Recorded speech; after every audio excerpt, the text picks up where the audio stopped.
In this video, I'm going to show you how to remove and replace the sprayer nozzle for the front wiper blade system. It's located in the center of the front hood on a Jeep Wrangler. So to open the hood, you just pop your hood latches on the side.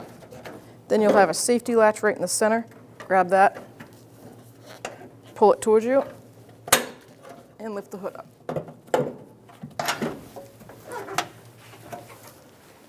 Use your hood prop rod, place it right in place. So now with the hood open, you're going to locate, it's right in the center, right here. You get your washer hose going to it. Twist and pull this hose off. Take it, make sure it's not dry rotted. Then you're going to have this little tab right here. You're going to push that tab up and then push the washer nozzle up through the hood. Now that it's partially there, now I'm going to lower it and get the rest from the top. Now that we're on the top of the hood, I have a plastic trim tool so I don't damage the hood, and I'm just going to pry up right where that tab was.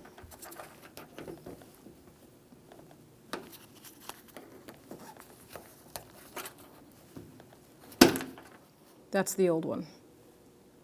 So with the new one, with the hole, make sure it's facing the glass. You're going to reverse the procedure. I'm just going to place it right down in and just push it down till it clicks. Now that the new nozzle is replaced, we're going to take the washer hose, slide it right over that, and let it fall right into place.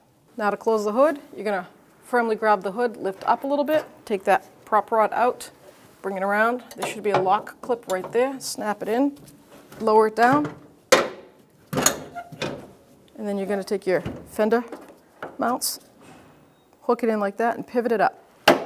Lock it on both sides.